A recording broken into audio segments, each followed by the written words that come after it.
হ্যাঁ, 70 বছর বয়সের বাপ আর মা, 30 বছর বয়সের এই চাওয়ালা, এটা কোন খাসলত হাজি? এটা কোন খাসলত জি? হ্যাঁ, না তো বাইরে আর চার দোকানদার নাই নাকি? ওই লোকটি কি হক নাই যেখানে সে ওরা চা বিক্রি করবে মানুষের ঘাড়ের ওপর ওপর? আজব কথা, এটা সেক্রেটারি যাওয়াই নাকি? আজব কথা লাগে না? এটা হায় শরমকে এরা বিক্রি করে দিয়ে বসে আছে যে মানুষের ঘাড়ের উপর উপরে চা বিক্রি করে বেড়াচ্ছে। মানে আরে এই বাদিকে এই চ্যাংড়াটা কি আছে রে? এই তুই বাইরে হবে এখান থেকে, নামবো আমি স্টেশন থেকে, তোর থালি কান উল্টে ফেলে দেবো একবার এখানে। নাম তো যদি আমাকে হয়তো হাইজলাম করার জায়গা পানা আলেমল আর মজলিসে এখানে করে বসে মানুষ দুটা কথা শুনবে আর এখানে চায়ের দোকান লাগালছে।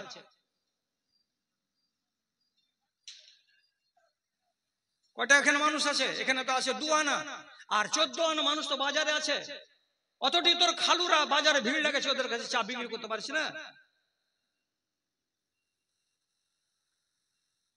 হ্যাঁ বলছিলাম যদি 80টা ছেলে নিজের বাপ আর মাকে খেতে না দেয়, আপনি কথা শুনুন, এটা হলো শরীয়তের কথা, এটা হলো নবীজির কথা।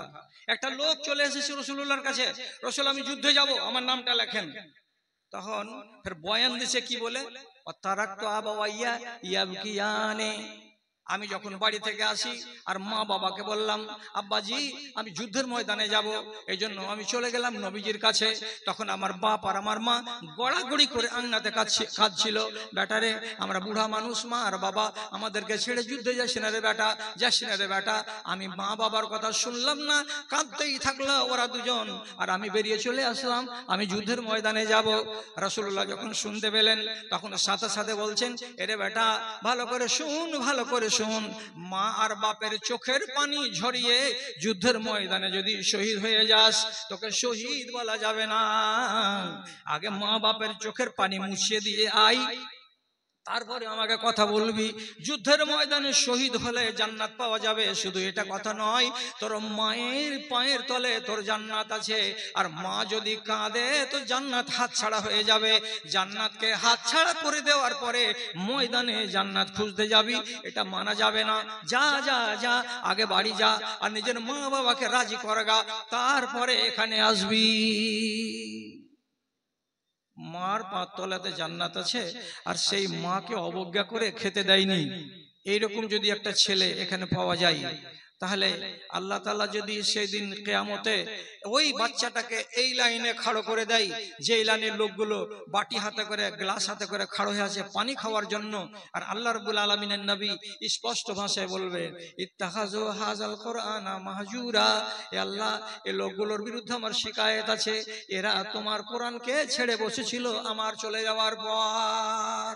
ওই লাইনে দাঁড়াবে না? নিশ্চয় দাঁড়াবে ওই লাইনে। তুমি কোরআনকে ছেড়ে দিয়েছো, নিজেকে শুধরাতে পারোনি। কি করে শুধরাতে হয়?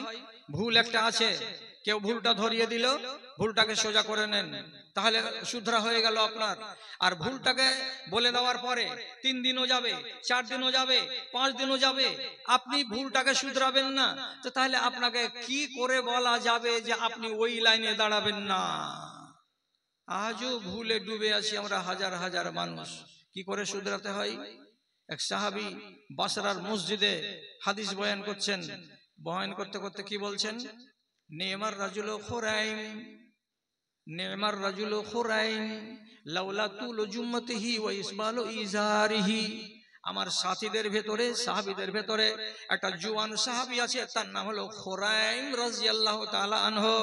দিয়ে নবীজি বলছেন খুরাইম ছেলেটা কত ভালো, কত ভালো, কত ভালো, যদি ছেলেটার ভেতরে 2টা দোষ না থাকতো, যদি 2টা দোষ না থাকতো, তাহলে খুরাইমের মতো ভালো সাহাবী কয়টা হতো?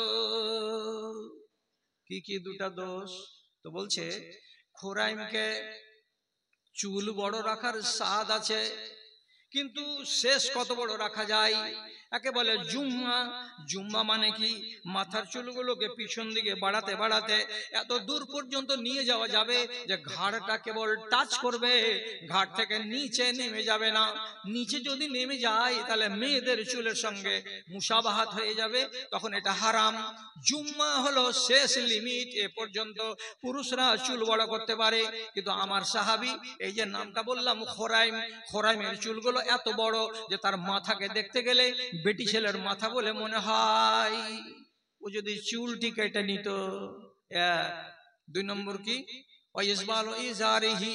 ছেলেটা যে কাপড় পরে, জামা পরে, লুঙ্গি পরে, তো সব সময় দেখা যায় তার ফুল প্যান্ট গুলো গোড়ালির নিচে চলে যায়, তার পায়জামা গুলো গোড়ালির নিচে পর্যন্ত ঝুলতে থাকে। আর গোড়ালির নিচে যদি কাপড় ঝুলে যায় এটা হলো জাহান্নামের আলামত।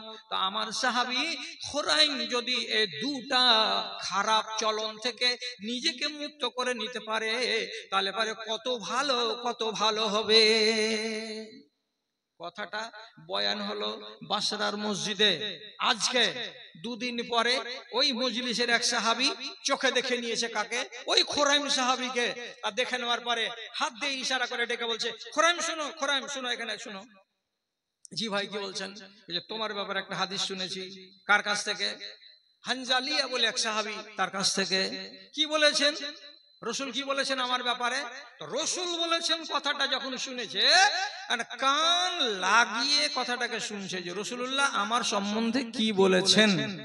তখন রিপোর্ট দিচ্ছে লোকটা, কি বলেছেন? এই আমার সাহাবী খোরাইম কত ভালো সাহাবী হতো যদি তার ঘাড়ের চুলগুলো লম্বা না হতো এবং তার গোড়ালির নিচে পর্যন্ত যদি তার পায়জামাগুলো ঝুলে না যেত। কথাটা যেমনি শুনলো সাথে সাথে মাথাটা ভারী হয়ে গেল, মাথাটা ঝুলে গেল নিচু দিকে। ভাবতে ভাবতে বাড়ি চলে গেলেন। আর বাড়ি যাওয়ার পরে কেচিটাকে হাতে করলেন।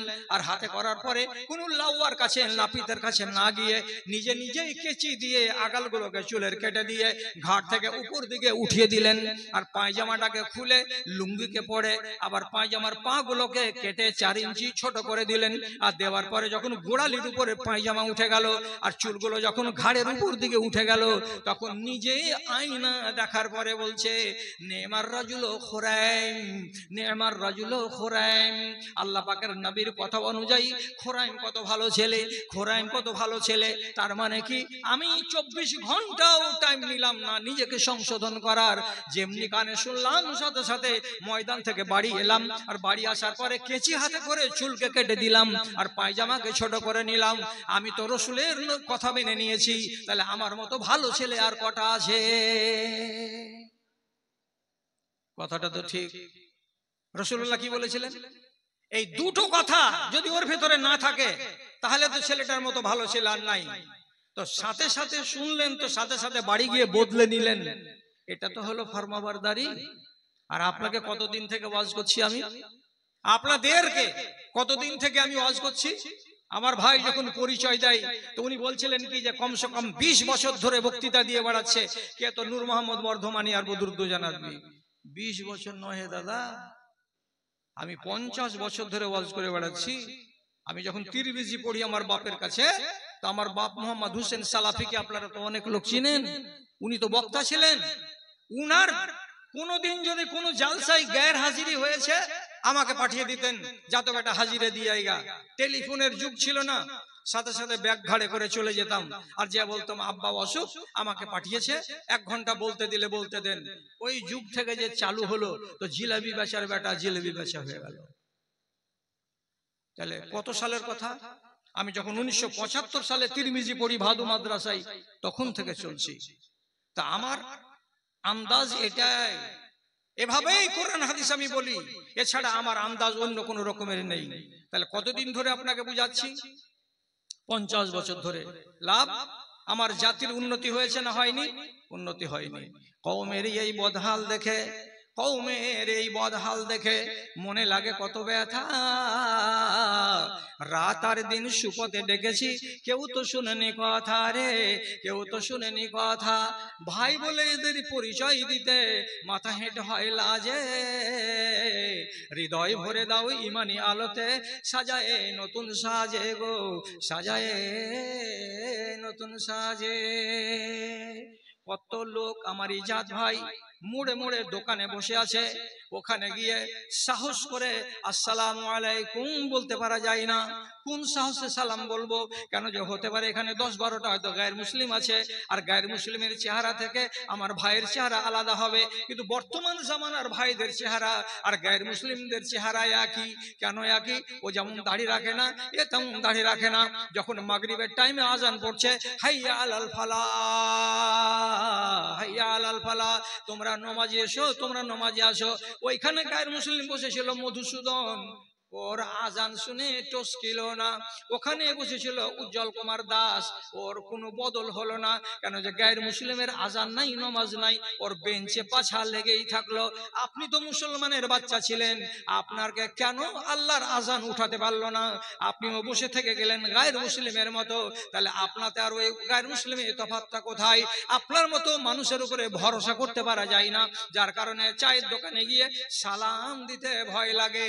মুসলমানেরা না গায়ের মুসলমান। বদলেনি যুগ। কত লোক যে ওই লাইনে খাড়ো হবেন, এই লাইনটার নাম কি? আল্লাহর কোরআন বলছে মাহাজুরা। এরা কোরআনকে মানেনি কোরআন। বুঝাচ্ছি আমি, বুঝাচ্ছে সব বক্তাই, কিন্তু মানুষ বুঝে না। না মেয়ে বুঝছে, না ছেলে বুঝছে। অথচ সাহাবীদের ভেতরে একটা যদি কোনো ভুল ভ্রান্তি হয়েছে, তার সংশোধনে 8 দিন টাইম লাগেনি, 1 দিন টাইম লেগেছে, 2 দিন টাইম লেগেছে, বাস, এর বেশি টাইম লাগেনি। একদিন রাসূলুল্লাহ বাড়িতে বসে আছেন, এমন সময় একটা মেয়ে ছেলে সম্পর্কে রসুলের কে, তো দেশওয়ালি বাংলাতে বলছি 150 কথাটা বুঝেন আপনারা? এই ভাইরা, 150 কাঠিয়ারার লোক 150 বুঝেন তো? 150 অর্থাৎ স্ত্রীর বোন যেটা বড়। তো 150 এসেছে দেখা করতে রাসূলুল্লাহর বাড়ি। তো ওর নাম হালা। তো যেমন বাড়ির কাছে সেমনি করে ঠক ঠক ঠক ঠক করে বাজিয়ে সালাম দিয়ে রাসূলুল্লাহর কাছে অনুমতি চাইছেন, রাসূল বাড়ির ভিতরে আসবা। তো রাসূলুল্লাহ বললেন এসো। তো যদি ভিতরে এসে খাড়ো হয়েছে, তো রাসূলুল্লাহ দেখতে পাচ্ছেন এটা আমার সম্পর্কে হলো শালি, খাদিজার বোন। তখন রাসূলুল্লাহ নিজের 150কে দেখে খুশি হয়ে এবার কি বলবে, তখন বলছে আল্লাহুম্মা হালা, আল্লাহুম্মা হালা। ওরে সুবহানাল্লাহ, আমার বাড়ি আমার শালি এসেছে হালা। ওরে আল্লাহ, আমার বাড়ি বেড়াতে এসেছে আমার শালি হালা। খুশি হয়ে গেলেন, খুশি হয়ে গেলেন। দেওয়ার পরে সাথে সাথে নবীজি মনে করলেন কাকে? হালার বোন খাদিজাকে। খাদিজাকে তো নবীজির বাড়িওয়ালি, উনি মরে গেছেন, তখন বেঁচে নেই কিন্তু খাদিজা। খাদিজার প্রসঙ্গ যখন উঠে গেল যে এরই বহিন ছিল কে, তা আমার স্ত্রী খাদিজা। তো খাদিজার প্রসঙ্গটা যখন এলো, তখন 2-1 কথা নবীজি বললেন। আর যেমনি খাদিজার 2-1 কথা বলা, ওইখানে বসেছিলেন কে? হযরতে আয়েশা। সাথে সাথে সতীনের আলোচনা শুনে কি আর এক সতীনকে ভালো লাগে? তখন নবীজিকে চট করে আম্মা আয়েশা বলছেন, তাজকুরু আজুজান মিন আজাইজ কুরাইশ। হে নবীজি, কি ব্যাপারটা? আপনি একটা কুরাইশ বংশের বুড়ি মায়ের লোকের কথা কেন ভালোভাবে আলোচনা করছেন? হামরা উসাদকাইন, যার গালের পট্টিগুলো লাল হয়ে গেছিল বয়সের জ্বালাই, দেখতে তো সুন্দর লাগতো না। আর তাতে তো বুড়ি মেয়ে লোক, ও তো মরে গেছে অনেক দিন আগে। সেই বুড়ি মেয়ে লোকটাকে নিয়ে আপনি এত পাগল থাকেন কেন? আর যখনই মনে লাগে আপনি ওই বুড়ি মেয়ে লোকটার এত আলোচনা করেন কেন? আল্লাহ রাব্বুল আলামিন কাদ আবদালাল্লাহু খায়রাম মিনহা, ওই মেয়েটার চাইতে কত সুন্দরী সুন্দরী বাড়িওয়ালি আপনাকে দিয়েছেন। এগুলোকে দেখে কি আপনার মন ভরে না যে আপনি ওই পুরাতন বাসি বুড়িটার আলোচনা করেন কেন?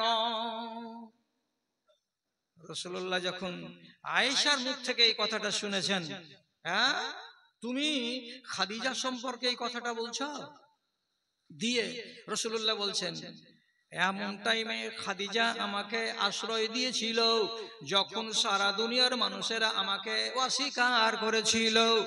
আয়েশা আমাকে মুসিবতের দিনে সাহায্য করেছিল, আর তোমরা আমাকে সুখের দিনে সাহায্য করেছো। আর খাদিজা আমাকে 3টা 4টা বাচ্চা উপহার দিয়েছে।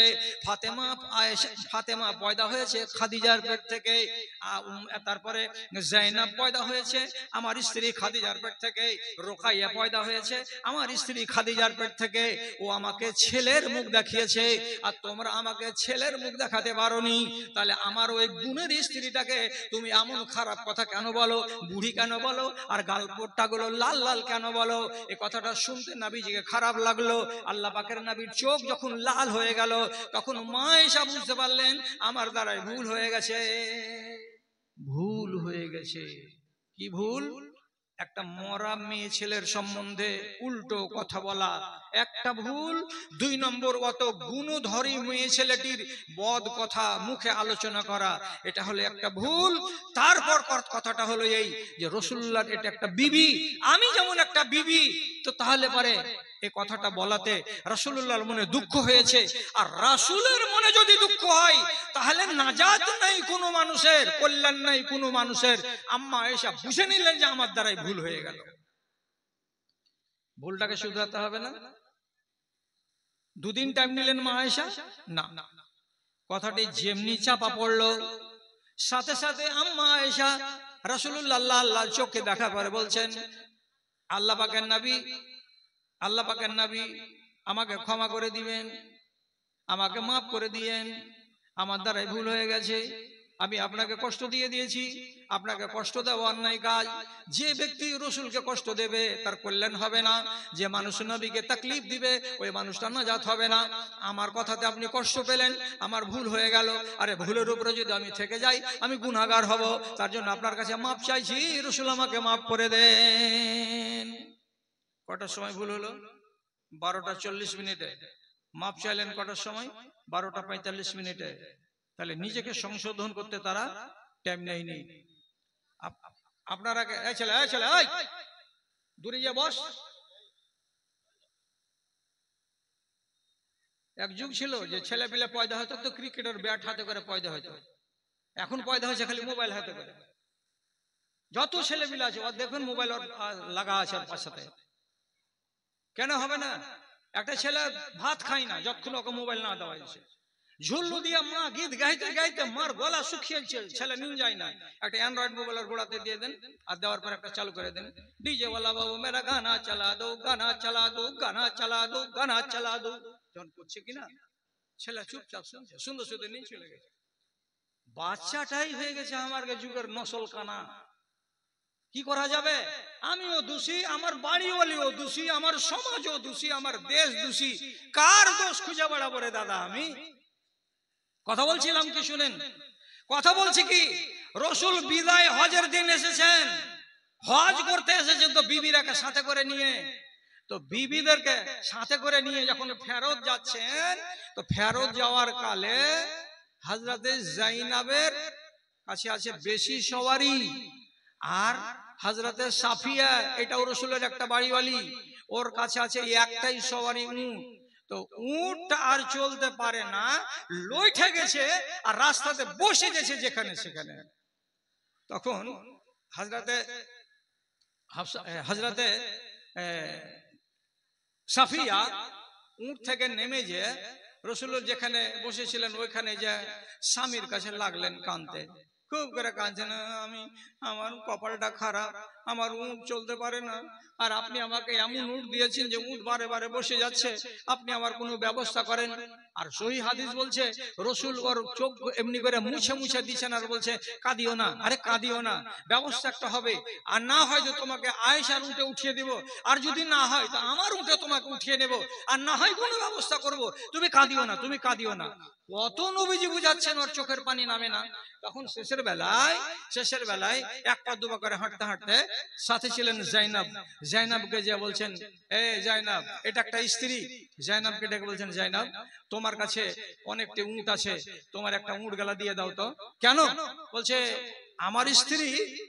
আমার স্ত্রীর সাফিয়ার উট অচল হয়ে গেছে, ওকে ওই উটটাতে দিব, ও চড়ে মদিনা যাবে।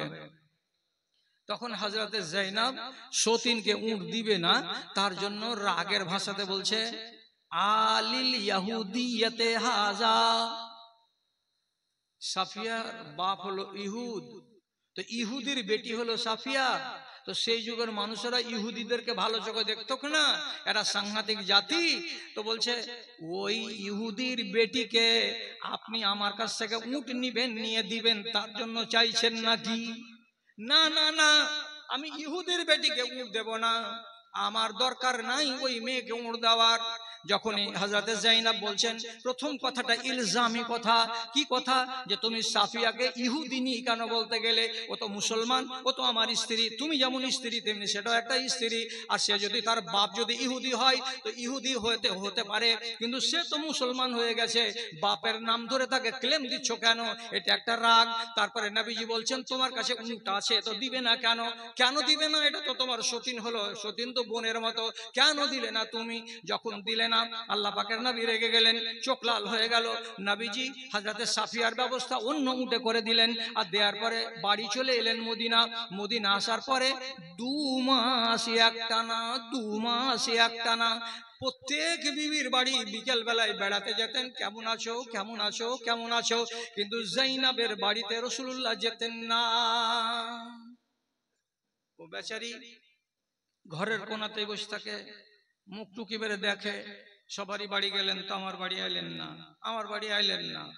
আইলেন না বলে থেকে যান, কিন্তু বুঝতে পারেন যে আমি আল্লাহ পাকের নবীর মনে কষ্ট দিয়েছি। কেন? এমন একটা কথা বলেছিলাম মুখ দিয়ে, যে কথাটা রাসূলুল্লাহ সহ্য করতে পারবেন না। তো তিনি তো বুঝতে পারছেন যে আমার দ্বারাই ভুল হয়েছে। তো মৌকাতে উনি আছেন কি, যেমনি বাড়িতে পাবো নবীজিকে গিয়ে বলবো আল্লাহ রাসূল এটা ভুল হয়েছে আমার, কিন্তু নবীজি তো আমার বাড়িতেই আসছেন না, কি করা যায় কি করা যায়। যেদিন 60 দিন হয়ে গেল, তখন আল্লাহ পাকের নবী একদিন ভাবলেন ওর বাড়ি যাওয়া যাক, বাড়ি না যেতে গেলে এটা ভুল হয়ে যাবে আমার দ্বারাই। তখন নবীজি এক পা করে যেতে যেতে দেখছেন তো তার বাড়ির গেটে লম্বা চাদর টাঙানো আছে। রাসূলুল্লাহ বলছেন চাদরটাকে সরাও। চাদর সরিয়ে ভিতরে গেলেন, রাসূলুল্লাহ সালাম দিয়ে প্রবেশ করলেন। সালাম দিয়ে তার সঙ্গে কথা বলার আগেই হযরতে যায়েনব নিজের বাঁদিটাকে ডাকলেন, আওয়াজ দিলেন, দেওয়ার পরে নিজের পাশে এনে খাড়ো করলেন। আর বাঁদির মাথাতে কাপড় থাকে না, বাঁদির মুখ ঢাকা থাকে না, এটা শরিয়ত, ইসলামী শরিয়ত। মাথা খোলা মুখ খোলা বাঁদিকে সামনে এনে তারপরে হযরতে যায়েনব বলছেন আল্লাহ পাকের রাসূল এটা বাঁধি আমি আমার ব্যবহারের জন্য রেখেছি, আজ থেকে আপনাকে আমি দান করে দিলাম। এটা দান করে দিয়ে আমি আমার কাফারা আদায় করছি। কিসের কাফারা? যে আমি আজকে 2 মাস আগে একটা মন্দ কথা আপনাকে বলেছিলাম, যার কারণে আপনার মনে ঘা লেগেছে আর আপনি আমার উপরে নারাজ আছেন। আপনি যদি নারাজ থাকেন আমার উপরে, আমার কল্যাণ হবে না। আমি কেমন মেয়ে হলাম, আমি কেমন স্ত্রী হলাম। এ বলে তিনি করলেন কি, বাঁদিকে জমা দিয়ে নবীজির কাছে মাপ নিলেন। তারপরে আল্লাহ রাব্বুল আলামিনের কাছে ক্ষমা চাইলেন, পরওয়ারদিগার আমার এই ছোট্ট গুনাহটাকে তুমি মাফ করে দাও। আপনার ভিতরে যদি অপরাধ থাকে আপনি কতদিন টাইম নেবেন এবার বলেন? আপনার এলাকাতে কতটি জালসা হলো এই বছর? গ্রামের নামগুলো তো অতটা জানি না, তবে আশেপাশে প্রত্যেকটা গ্রামে জালসা জালসা জালসা। আপনি তো কম করে হলো 8টা জালসা শুনেছেন, প্রত্যেকটা জালসা 6 ঘন্টা করে। তো 6 ঘন্টা করে যদি 8টা জালসা শুনেন তো 6টা 48 ঘন্টা ওয়াজ শুনেছেন। তো 48 ঘন্টা ওয়াজ শোনার পরে আপনার চরিত্র বদলালো কেন? আর বদলিছে না কেন? কণ্ঠ আমার ক্ষীণ হয়ে এলো, অবশ হইল পা, কণ্ঠ আমার ক্ষীণ হয়ে এলো, অবশ হইল পা। শত হাত দিলেও অচেতন জাতি, কেউ চেতন হইল না রে, কেউ চেতন হইল না। ধর্মের গলে চলিতেছে ছুরি, মুমিন কাঁদিছে দুঃখে, কোরআন হাদিস কাফনে মুড়িয়া কমিন হাসিছে সুখে রে, কমিন হাসিছে সুখে। দানবের রূপ ধরেছে মানব, কোনো লজ্জা হইল না। শত হাত দিলেও অচেতন জাতি, কেউ চেতন হইল না রে, কেউ চেতন হইল না। কতদিন আর রোজ করতে হবে এই জাতিকে? একটাও সুধার হয় না। মদ, দাড়ি, গাঁজা দিনের দিন বাড়ছে। বিয়ে সম্বন্ধে যত নাফরমানি আর যত বদতামিজি আর যত কোরআন হাদিসের উল্টো কাজ করার সব করে যাচ্ছি। এখন পর্যন্ত কেউ তো রুখতে পারেনি আজ পর্যন্ত নিজেদেরকে। আবার বেটিকে মিরাজ থেকে বঞ্চিত করা, এ চরিত্র তো শেরশাবাদ কওমের হয়ে গেল।